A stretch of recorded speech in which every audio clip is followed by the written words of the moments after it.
हाँ तो मेरे रणबांकुरों, एक बार फिर से आप सभी का बहुत बहुत स्वागत और अभिनंदन भारद्वाज क्लासेस के एप्लीकेशन पर। यह अजमेर चौहान रियासत का दूसरा वीडियो है और पिछले वीडियो में हमने चौहानों की उत्पत्ति के संबंध में बात की थी। लास्ट वीडियो में हमने ये देखा था कि चौहानों को कोई ये कहता है कि अग्निकुंड से उत्पन्न हुए हैं, कोई कहता है नहीं सूर्यवंशी हैं, कोई कहता है नहीं साहब चंद्रवंशी हैं, कोई कहता है कि ब्राह्मण वंशीय हैं। इसके अलावा ये बिजोलिया का अभिलेख, इस वीडियो में हम बात कर लेंगे इस पर। कर्नल जेम्स टॉड स्मिथ और क्रूक ये कहते हैं नहीं विदेशी हैं, और रायपाल का सेवाड़ी का अभिलेख जो कहता है कि इंद्र के वंशज हैं। इस विषय पर पिछले वीडियो में बात हो गई थी। अब आगे बढ़ते हैं।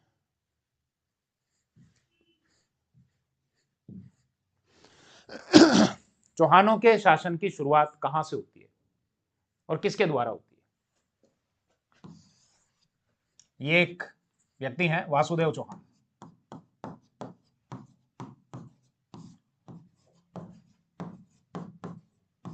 और ये जो झील आपको नजर आ रही है, ये झील है सांभर, जहां वर्तमान नमक उत्पादन का काम होता है। वासुदेव चौहान के द्वारा इस सांभर झील के आसपास के क्षेत्र में, जिसको शाकंभरी भी कहा गया,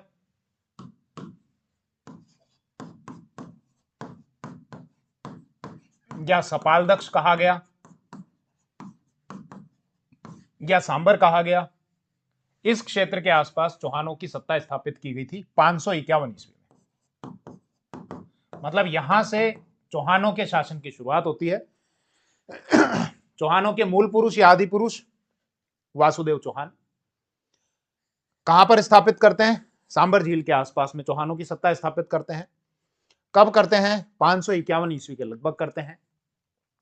कौन बताता है ये बात? एक तो है प्रबंध कोश, जो राजशेखर के द्वारा लिखा गया है, ध्यान रखना।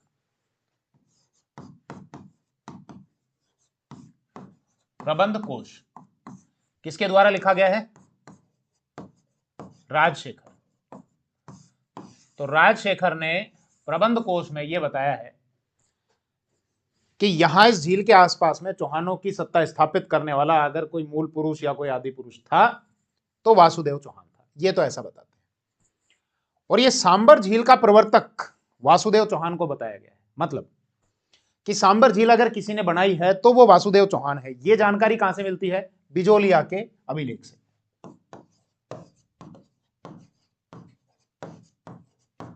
बिजोलिया अभिलेख। फिर से रिपीट करता हूं इस बात को।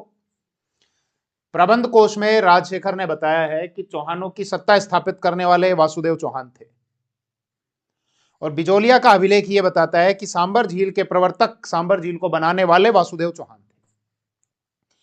इसकी जानकारी, ये सांभर झील बनाने वाली जो बिजोलिया का अभिलेख है, इस पर थोड़ी सी डिटेल से बात कर लेते हैं।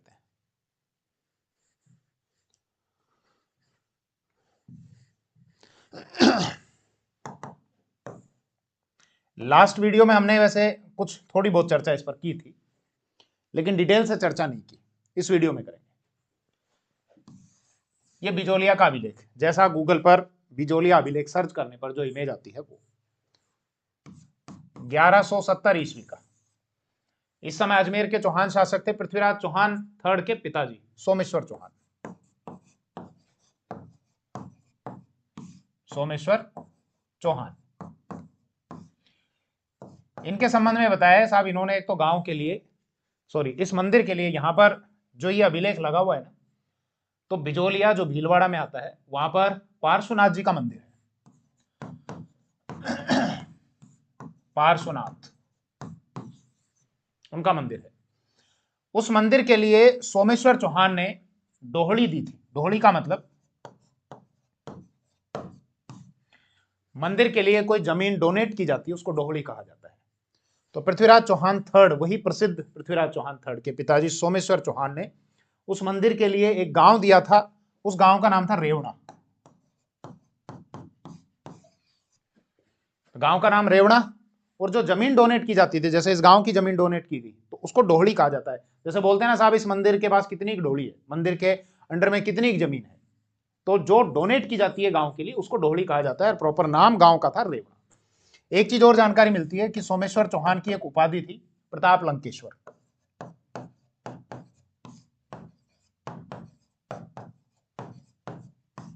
वो भी इस बिजोलिया के अभिलेख से मिलती है। इसी बिजोलिया के अभिलेख से पता चलता है कि साहब सांबर झील जो है ना, वो वासुदेव चौहान ने बनवाई थी। और उसकी क्या कहानी है, पिछले वीडियो में मैंने बता दिया था। क्यों लगवाया ये अभिलेख, किसने लगवाया?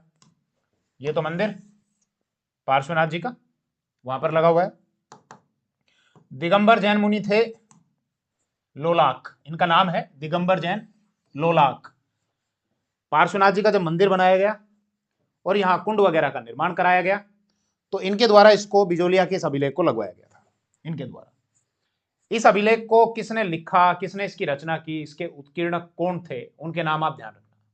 जैसे एक तो गुणभद्र, इसके अलावा कायस्थ, केशव और गोविंद।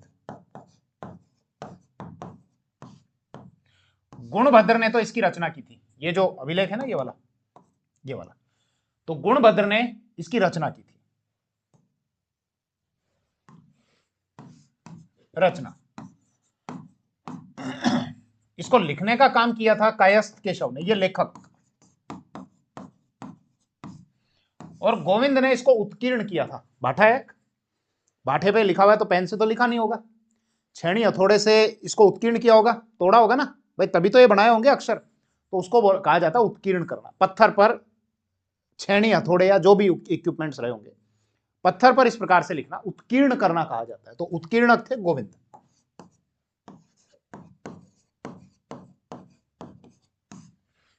और आगे बढ़ो, और क्या जानकारी मिलती है?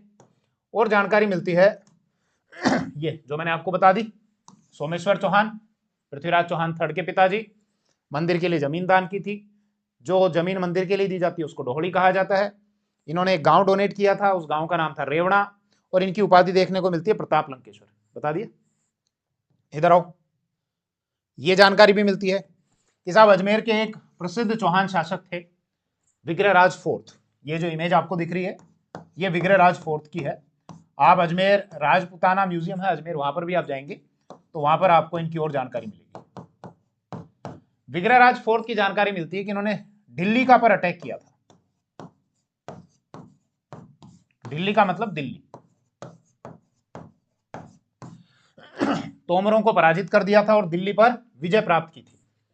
सवाल आपसे पूछा जाएगा कि विग्रहराज चौहान फोर्थ के द्वारा दिल्ली को जीत लिया गया था, तोमरों को पराजित किया गया था, इस बात की जानकारी कहां से मिलती है? तो उत्तर देना बिजोलिया के अभिलेख से। विग्रहराज फोर्थ, इनके संबंध में एक उपाधि देखने को मिलती है बीसल देव की, वो इसमें नहीं मिलती उपाधि। उपाधि का एक अलग सोर्स है, बाद में बात करूंगा जब वो सोर्स आएगा। एक ये नाम आया तो सुनना इस बात पर भी। दिल्ली का पुराना नाम क्या देखने को मिलता है? दिल्ली का, यानी दिल्ली को पहले दिल्ली का कहा जाता था, वो दिल्ली का दिल्ली का दिल्ली का होता होता होता होता दिल्ली हो गया। तो मतलब बिजोलिया का जो अभिलेख है, बहुत सारे ऐसे क्षेत्र हैं उनके पुराने नाम भी हमको बताता है। तो कौन कौन से क्षेत्रों के पुराने नाम बताता है, ये भी ध्यान रखना, आपसे पूछा जाएगा। तो इधर मैप पर आओ।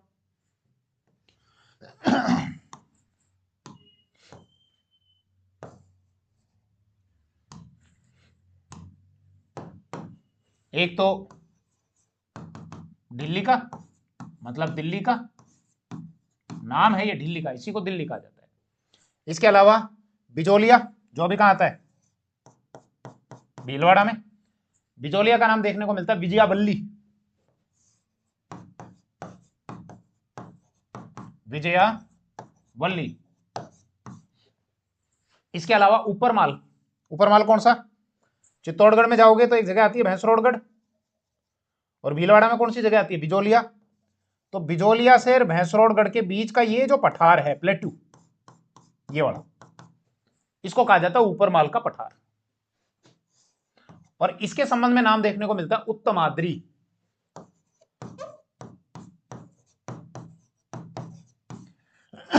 दिल्ली को दिल्ली का, बिजोलिया को विजयावल्ली, ऊपरमाल को उत्तमाद्री, इसके अलावा नागौर,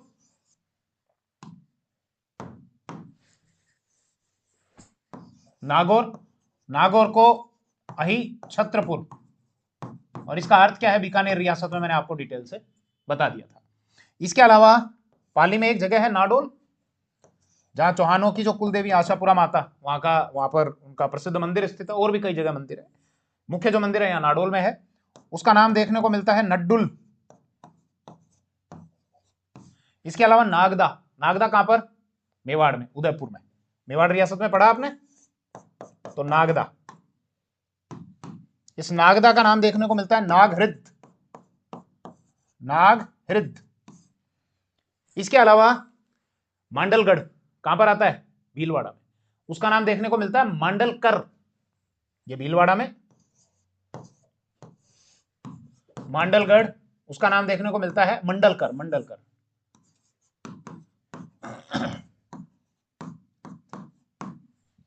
इसके अलावा सांबर, सांबर का नाम सपालदक्ष, ये सांबर वाला क्षेत्र है। और ये सांबर वाला जो क्षेत्र है ना आपका, जयपुर और ये डीडवाना कुचामन से लगता हुआ जो क्षेत्र है, यहां पर है वो सांबर जी। इसी सांबर का नाम देखने को मिलता है शाकंभरी या सपालदक्ष, शाकंभरी। और चौहानों का जो आरंभिक क्षेत्र था, जहां पर वासुदेव चौहान के द्वारा चौहानों की सत्ता स्थापित की गई थी, वो ये शाकंभरी का ही क्षेत्र था। इसके अलावा भीनमाल, भीनमाल कहां पर आता है? जालोर में। भीनमाल का नाम देखने को मिलता है श्रीमाल।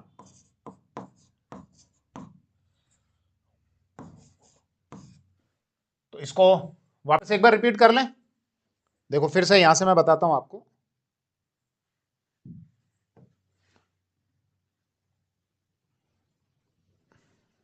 बिजोलिया का अभिलेख 1170 ईस्वी लगभग, सोमेश्वर चौहान ने मंदिर के लिए जमीन डोनेट की थी। जो जमीन दी जाती है उसको ढोली कहा जाता है। सोमेश्वर चौहान ने जो गांव दिया था उसको रेवणा कहा गया। ये सोमेश्वर चौहान, पृथ्वीराज चौहान थर्ड के जो पिताजी, इनकी उपाधि देखने को मिलती है प्रताप लंकेश्वर। इसके अलावा ये बिजोलिया का जो अभिलेख है, दिगंबर जैन लोलाक के द्वारा यहाँ पार्श्वनाथ जी का मंदिर और कुंड के निर्माण के समय स्थापित कराया गया था। गुणभद्र ने रचना की थी। कायस्थ लेखक जो है इसके, कायस्थ केशव जो है उसके लेखक है, और गोविंद जो है इसके उत्कीर्णक है। इसके अलावा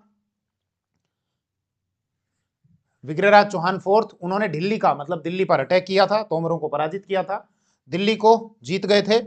इसी अभिलेख में कुछ प्राचीन हमको क्षेत्रों के नाम देखने को मिलते हैं, जैसे ये मैंने सारे लिखे थे कि शाकंभरी जो सांबर का पुराना नाम है, दिल्ली का जो दिल्ली का पुराना नाम है, अही छत्रपुर जो नागौर का पुराना नाम है, विजयावल्ली जो बिजोलिया का पुराना नाम है, उत्तमाद्री जो आपका ऊपरमाल का जो पठार है, ऊपरमाल का जो क्षेत्र है उसका पुराना नाम है।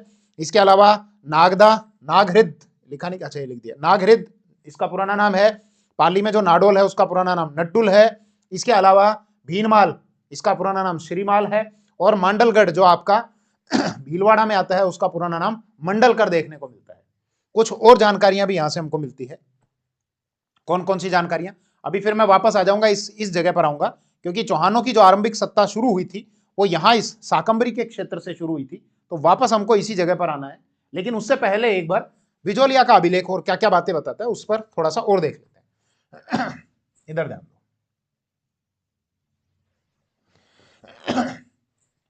एक तो ये नदी आपको दिख रही है, तो कुटिला नदी की जानकारी देता है कि साहब यहां इस क्षेत्र में कोई एक नदी बहती है कुटिला, और उस कुटिला नदी के आसपास में कई तीर्थ हैं। ये कुटिला नदी आसपास में कई तीर्थ हैं, और वो तीर्थ शैव धर्म से और जैन धर्म से रिलेटेड है। शैव यानी भगवान शिव से रिलेटेड, कुटिला नदी आसपास में कई तीर्थ शैव और जैन धर्म से। इसके अलावा क्षेत्रों की जो प्रशासनिक इकाइयां हैं उनके नाम देखने को मिलते हैं, और जो प्रशासनिक अधिकारी हैं उनकी क्या पोस्ट के नाम हैं वो भी देखने को मिलते हैं। जैसे प्रशासनिक इकाइयां क्षेत्रों की, सरल से शब्दों में कहूं तो आज जैसे होता है ना तहसील या उप तहसील, आपका उपखंड, फिर आपका हो गया जिला, फिर संभाग, फिर राज्य, फिर देश, ऐसे होती है। तो ये प्रशासनिक इकाइयां हमने डिवाइड कर रखी हैं, तो उसी प्रकार यहां हमको देखने को मिलती है। देश, पतन, पत्तन है ना, देश, पत्तन, पुर, पल्ली और ग्राम। तो ग्राम सबसे छोटी इकाई है, फिर पल्ली, फिर पुर, फिर पत्तन, फिर देश। तो ये क्षेत्रों की प्रशासनिक इकाइयां हो गई। अब ये जो ग्राम है या जो गांव है, इसका मुखिया कहलाता था महत्तर। और गांव को जब मिला देते थे, जैसे समझो यहां पर कि ये गांव है, गांव का मुखिया महत्तर, और गांव को हमने मिला दिया, तो गांव की जो बड़ी इकाई बन गई उसको कहा जाता था प्रतिगण।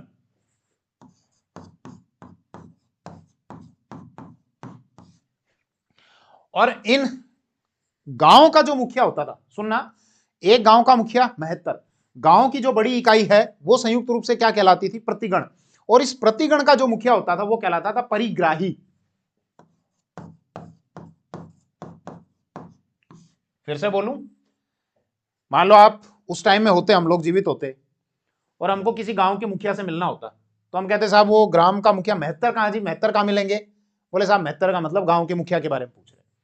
फिर आप पूछते कि साहब ये गांव की जो बड़ी इकाई है प्रतिगण, इसका ऑफिस कहां है? बोले साहब प्रतिगण का ऑफिस वहां पर है। प्रतिगण मतलब गांव की जो बड़ी इकाई है। फिर आप पूछते साहब प्रतिगण का जो ऑफिस है वहां पर हमको परिग्राही से मिलना है। परिग्राही मतलब कि गांव की जो बड़ी इकाई है प्रतिगण, इसका जो मुखिया है। इसके अलावा और भी प्रशासनिक अधिकारी होते थे, उनकी पोस्ट के कुछ नाम हुआ करते थे, जैसे सामंत और भुक्ति। ये प्रशासनिक अधिकारियों की पोस्ट के नाम है, सामंत और भुक्ति। तो आपसे पूछा जा सकता है एग्जाम में कि सामंत, भुक्ति या महत्तर या परिग्राही ये क्या है, किससे रिलेटेड है, कहां पर इनकी जानकारी मिलती है।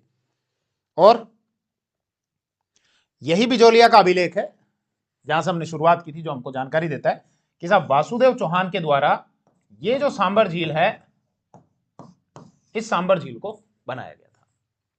इसके अतिरिक्त एक चीज और ध्यान रखना, ये जो अभिलेख यहां लगा हुआ है ना, पार्श्वनाथ जी का जो मंदिर है, तो इसी अभिलेख के पास में एक अभिलेख और मिलता है जो आपका उत्तमाद्रि शिखर पुराण के नाम से जाना जाता है। उत्तमाद्रि शिखर पुराण देख लो ना। उत्तमाद्रि का मतलब क्या हो गया? वही ऊपर वाला क्षेत्र, ऊपरमाल वाला क्षेत्र। ऊपरमाल मतलब वही भैंसरोडगढ़ से और बिजोलिया वाला क्षेत्र, और बिजोलिया वाला ही हम पढ़ रहे हैं। तो उत्तमाद्रि शिखर पुराण देखने को मिलता है जो सिद्धसेन सूरी के द्वारा लिखा गया है। सिद्धसेन सूरी, ये सूरी जितने भी हैं जैन हैं। वापस आ जाओ। अब हमने वासुदेव चौहान से शुरुआत की थी। एक चीज मैंने पिछले वीडियो में आपको बताई दी थी, वापस एक बार रिपीट कर देता हूं। क्या बताई थी? पिछले वीडियो में जब हमने ये चर्चा की थी कि चौहान किसके वंशज हैं, और उसमें जब ब्राह्मण वंशीय की बात आई थी कि चौहानों को ब्राह्मण वंशीय बताया गया है, तो उस सोर्स के साथ हमने बात की थी कि बिजोलिया का जो अभिलेख है, इस बिजोलिया के अभिलेख में यह लिखा हुआ है चौहानों के संबंध में, विप्र श्री वत्स गोत्रे भूत। विप्र मतलब ब्राह्मण, और उनका गोत्र क्या है? वत्स। मतलब बिजोलिया का जो अभिलेख है या ये जो शिलालेख है, ये चौहानों को वत्स गोत्रीय ब्राह्मण बताता है। अब इसके संबंध में कुछ ये भी तर्क देते हैं लोग कि राजा जो है वो अपने पुरोहित जो होते थे उनका गोत्र भी कई बार धारण कर लिया करते थे। तो संभवतः ऐसा भी हो सकता है कि ये गोत्र उनके पुरोहितों का रहा हो, चौहानों ने वो गोत्र धारण कर लिया हो। लेकिन जो डॉक्टर दशरथ शर्मा है वो ये कहते हैं नहीं। इसके आधार पर वो ये कहते हैं कि चौहान जो है ये ब्राह्मण वंशीय है। खैर ये बात हो चुकी थी। अब आ जाओ चौहानों की जो आरंभिक सत्ता है वो, उस पर थोड़ी सी चर्चा कर लेते हैं।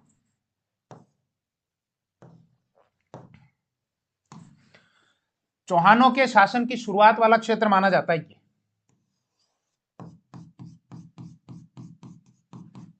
क्या बोलते हैं इसको? अनंत क्षेत्र। कहां से कहां तक? सीकर से लगता हुआ और पुष्कर। सीकर से और पुष्कर के बीच का ये वाला जो क्षेत्र है, इसको अनंत क्षेत्र कहा गया। कौन सी झील के आसपास का? सांबर झील के आसपास का। यहां दरअसल ऐसी मान्यता रही है, ऐसा बताया जाता है कि इस क्षेत्र की आबादी 1.25 लाख के आसपास में हुआ करती थी। 1.25 लाख के कारण इस क्षेत्र को 1.25 लाख कहा गया।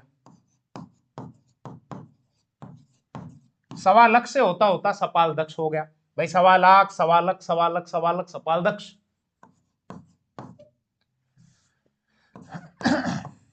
सपाल दक्ष इसी से होता होता शाकंभरी और सांबर हो गया। और इस क्षेत्र पर चौहानों ने शासन किया, तो शाकंभरी के क्षेत्र पर उन्होंने शासन किया तो उनको शाकंभरीश्वर यानी शाकंभरी के ईश्वर या संभरी राज, सांबर के क्षेत्र पर उन्होंने राज किया इसलिए उनको संभरी राज या शाकंभरीश्वर ये शब्द देखने को मिलते हैं। क्लियर है? शाकंभरीश्वर या संभरी राज।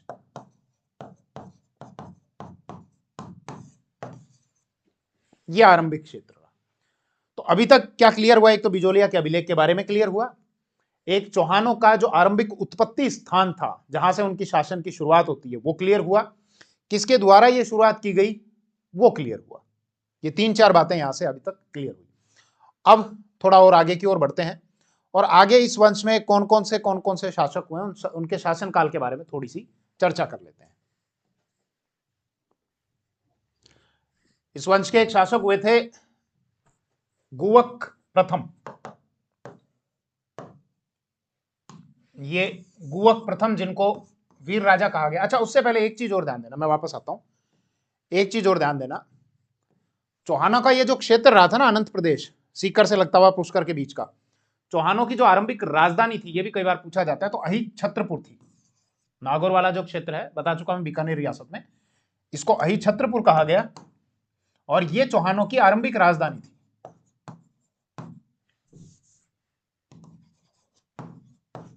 अहि छत्रपुर।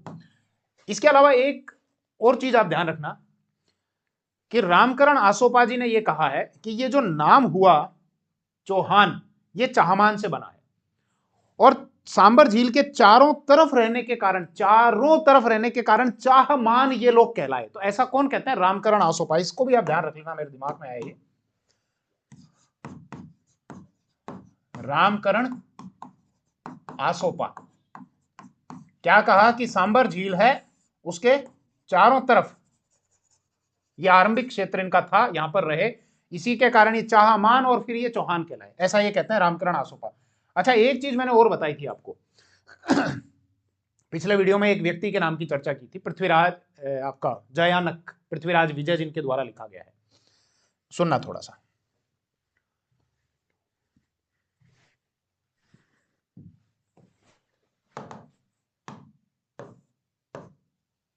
अजमेर के प्रसिद्ध जो चौहान शासक हुए वो ये थे, पृथ्वीराज चौहान थर्ड।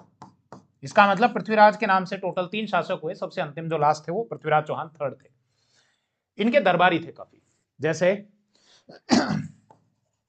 आशाधर,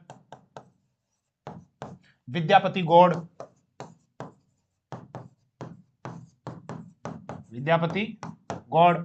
इसके अलावा जयानक,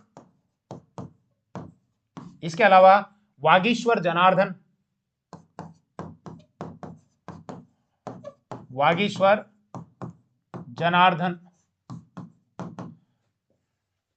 विश्वरूप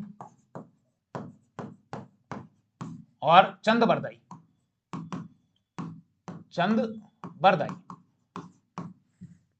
चंदबरदाई जिनको पृथ्वी भट्ट के नाम से जाना जाता है। तो पृथ्वीराज चौहान थर्ड के जो दरबारी हुए थे, आशाधर, विद्यापति गौड़, जयानक, वागीश्वर जनार्दन, विश्वरूप और चंदबरदाई, इनमें से एक ये जो दरबारी थे जयानक, ये कश्मीरी ब्राह्मण थे। इन्होंने एक किताब लिखी है, बाकी को तो मैं हटा देता हूं, एक किताब लिखी हुई है इनके द्वारा, पृथ्वीराज विजय। ध्यान रखना, कई बार पूछा गया बेटा, ये नाम ध्यान रखना कि पृथ्वीराज विजय किसने लिखी है? जयानक ने। किसके दरबारी थे? पृथ्वीराज चौहान थर्ड के दरबारी थे। पुष्कर झील के किनारे इसको लिखा, ये भले ही ध्यान मत रख लेना, नाम जरूर आप ध्यान रख लेना।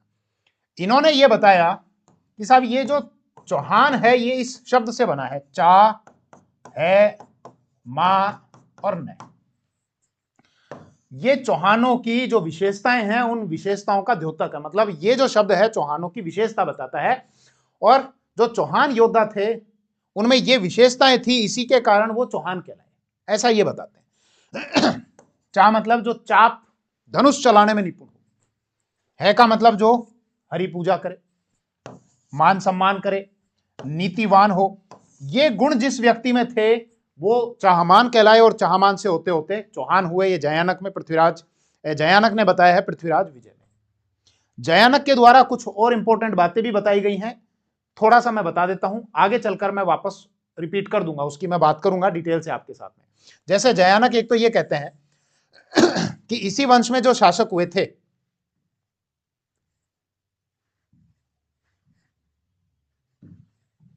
विग्रहराज चौहान फोर्थ, जयानक इनको कहते हैं कवि बांधव। क्या कहते हैं? कवि बांधव, मतलब कवियों को बांध कर रखने वाला, संरक्षण देने वाला। इसके अलावा एक शासक होंगे गोविंदराज थर्ड, उनको एक उपाधि दी है वेरी घट।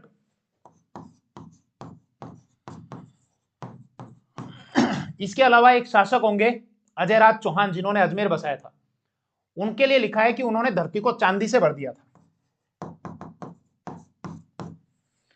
और इसके अलावा चौहानों को सूर्यवंशी भी बताया है।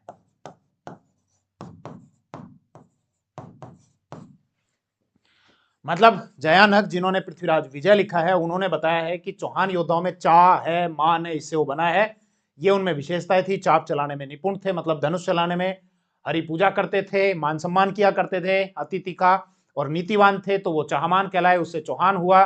और इसके अलावा बताया कि साहब विग्रहराज चौहान फोर्थ को कवि बांधव कहा गया उसी में, पृथ्वीराज विजय में। गोविंदराज थर्ड को वेरी घट कहा गया, चांदी से भर दिया गया धरती को अजयराज चौहान के द्वारा, और चौहान जो है ये सूर्यवंशी हैं। ये सारी बातें उन्होंने बताई हैं पृथ्वीराज विजय में, जयानक ने। क्लियर है? अब आ जाओ वापस।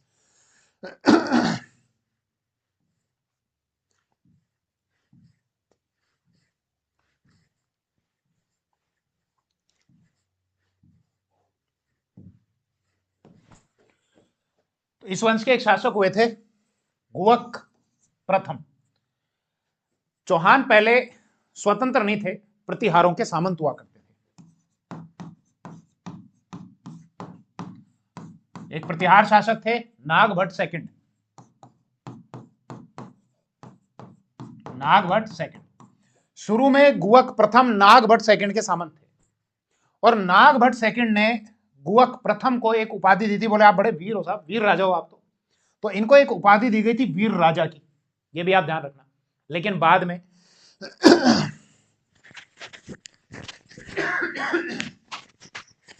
गुवक प्रथम इतने शक्तिशाली हुए कि इन्होंने अपने आप को स्वतंत्र घोषित कर दिया। तो ध्यान रखने वाली बात यह है कि चौहान शुरू में प्रतिहारों के सामंत थे, लेकिन बाद में इसी वंश के गुवक प्रथम ने अपने आप को स्वतंत्र घोषित किया था। तो इस प्रकार से अगर देखा जाए तो चौहानों के प्रथम स्वतंत्र शासक अगर कोई थे तो वो थे गुवक प्रथम, जिनकी उपाधि थी वीर राजा। और इसके अलावा आप जब वहां पर जाएंगे सीकर के रेवासा में, तो वहां पर एक मंदिर है हर्षनाथ जी का मंदिर। उसका निर्माण कार्य इन्होंने शुरू करवाया था, हालांकि वो और बनता रहा था लंबे टाइम तक, लेकिन उसकी शुरुआत इन्होंने की थी। इनकी एक उपाधि भी देखने को मिलती है हर्ष राय। बस गुवक प्रथम से रिलेटेड अगर कुछ पूछेगा तो ये पूछेगा। मंदिर दिखाऊं आपको?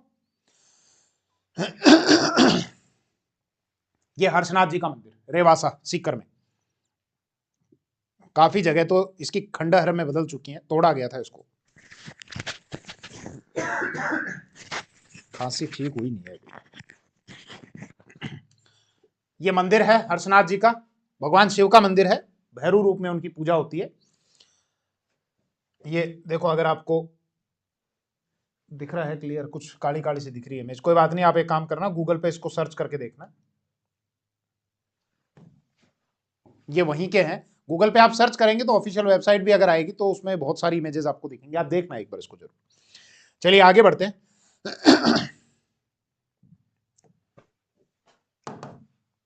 ये कौन है? आत्मप्रभा या रुद्राणी, ये शासक थी? नहीं। आगे चलकर एक शासक हुए थे चंदन राज। उनकी पत्नी थी, उनकी रानी थी, जिनका नाम था आत्मप्रभा। भगवान शिव की भक्त थी, इसलिए रुद्राणी इनको कहा गया। पुष्कर झील के किनारे डेली 1000 दीपक जलाया करती थी। तो एक इमेज बनाई आर्टिफिशियल इंटेलिजेंस से, इस आपको इमेज बना दो, झील के चारों तरफ दीपक ही दीपक जल रहे हो, क्या जोरदार इमेज बनी। काउंट मत करना इसको, अब 1000 एक ज्यादा है, 1000 दीपक ये जलाया करती थी डेली। आपको कोई कहे एक दीपक जला दो आप डेली, तो ही जोर आएगा। बड़े परेशान हो गए खांसी से। तो आत्म प्रभा या रुद्राणी पुष्कर झील के किनारे डेली 1000 दीपक जलाया करती थी। चौहान शासक चंदन राज की रानी थी, भगवान शिव की भक्त थी और योग क्रिया में निपुण थी। योग किया करती थी बहुत जोरदार। बाबा रामदेव ने तो आज सिखाया, बहुत पहले से करती थी। चलो आगे आओ। अब आगे शासक वाकपति राज, विग्रहराज सेकंड और गोविंद राज थर्ड। आगे चलकर एक शासक हुए वाकपति राज। 108 लड़ाइयां लड़ी थी। कुछ जगह लिखा हुआ है साहब नहीं 188 लड़ाइयां लड़ी थी, पर ज्यादातर जगह 108 दिया हुआ है। तो इस वंश के चौहान शासक वाकपति राज, जिन्होंने 108 युद्ध लड़े थे। मेवाड़ वाले एक शासक थे अंबा प्रसाद, उनको भी पराजित किया था।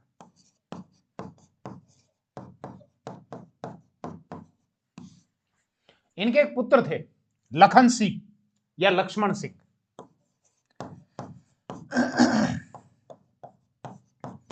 उन्होंने कहा अपन अपने लिए एक अलग से राज्य स्थापित करेंगे। बोले कर लो। वो इस क्षेत्र को छोड़कर चले गए थे 950 ईस्वी के लगभग। कहां पर गए? नाडोल की तरफ। नाडोल कहां आता है? पाली में।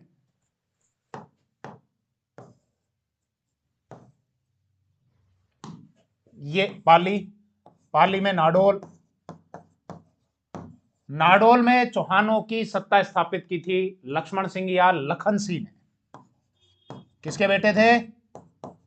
वाकपति राज के। यहां सत्ता स्थापित कब की? 960 में। वहां से कब आए? 950 ईस्वी। और यहां सत्ता स्थापित की 960 ईस्वी। क्लियर? आ जाओ वापस।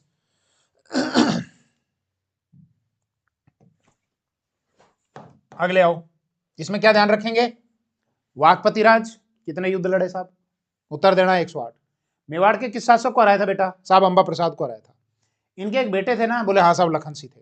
नाडोल में चौहानों की सत्ता किसने स्थापित की? बोले साहब वाकपति राज के बेटे लक्ष्मण सिंह या लखन सिंह ने। 960 में, ये भले ध्यान मत रखना, 950 के लगभग यहां से गए थे। 960 में चौहानों की सत्ता स्थापित की थी नाडोल में। ठीक है।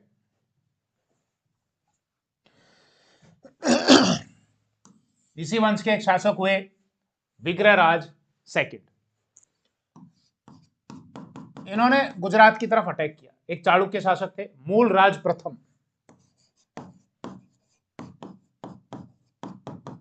बोलो मूलराज जी आपको पराजित करने आया हूं। बोलो कर लो साहब। तो मूलराज प्रथम को पराजित करने वाले चौहान शासक विग्रहराज सेकंड। भड़ोच एक जगह आती है गुजरात में। बोले साहब अब अपन गुजरात आए तो एक अपने कुलदेवी का मंदिर भी बनाएंगे। बोले बना लो। तो चौहानों की कुलदेवी आशापुरा माता, और आशापुरा माता का भड़ोच में जो मंदिर बनवाया था वो विग्रहराज सेकंड के द्वारा बनाया गया था। और जो प्रसिद्ध मंदिर है वो नाडोल में है। आ गया। इन चौहान शासकों के बारे में ज्यादा कोई डिटेल नहीं, थोड़ी थोड़ी बातें हैं जो एग्जाम में पूछे जाने लायक है, वो मैं आपको बता रहा हूं। बाकी जहां ज्यादा डिटेल से चर्चा करनी है अजयराज के बारे में या अर्णोराज के बारे में या विग्रहराज चौहान फोर्थ के बारे में या सोमेश्वर चौहान के बारे में या पृथ्वीराज चौहान थर्ड के बारे में, वहां मैं डिटेल से बात करूंगा, क्योंकि उनके बारे में चर्चा करने के लिए काफी कुछ है, इनके बारे में चर्चा करने के लिए ज्यादा कुछ नहीं है। ठीक। अगले चौहान शासक, हालांकि क्रम से नहीं है, बीच में बहुत सारे चौहान शासक थे। दुर्लभ राज भी थे, वीर्य राम भी थे, चामुंडा राम भी थे, चामुंडा राज भी थे, कई थे। गोविंद थर्ड। गोविंद थर्ड के बारे में फरिश्ता ये कहता है, बोले साहब जो इधर गजनी की तरफ से जो इधर अटैक करने के लिए आया करते थे, इस व्यक्ति ने उनको मारवाड़ की सीमा क्रॉस नहीं करने दी, मारवाड़ से आगे नहीं बढ़ने दिया। इनको एक उपाधि दी गई है बैरी घट।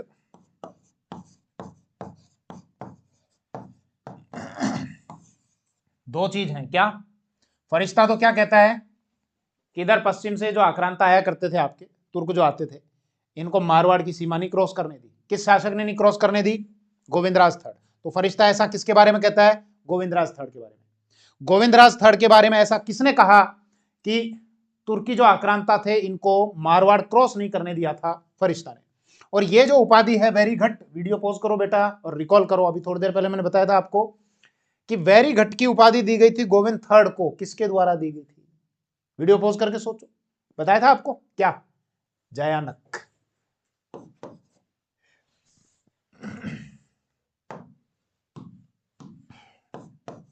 ये दिख रहा है क्या?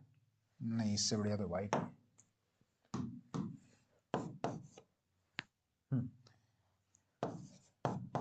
जयानक कौन सी किताब लिखी थी? सर आपने बताया था पृथ्वीराज विजय। और क्या क्या बताया था? बोले साहब आपने बताया था कि गोविंद राज को वेरीघट्ट की उपाधि दी थी। शाबाश बेटा। अच्छा, ये किसके लिए लिखा जयानक ने अपनी किताब पृथ्वीराज विजय में कि पूरी धरती को चांदी से भर दिया था? साहब बताया था आपने अजय राज। अच्छा बेटा, कवि बांधव की उपाधि किसको दी थी? साहब वो बताया था आपने विग्रहराज चौहान फोर्थ। अच्छा, चौहानों को क्या बताया इसमें? बोले साहब सूर्यवंशी बताया। क्लियर? आगे आ जाओ। अब ये पहले बड़े शासक अजय राज 1105 से 1133।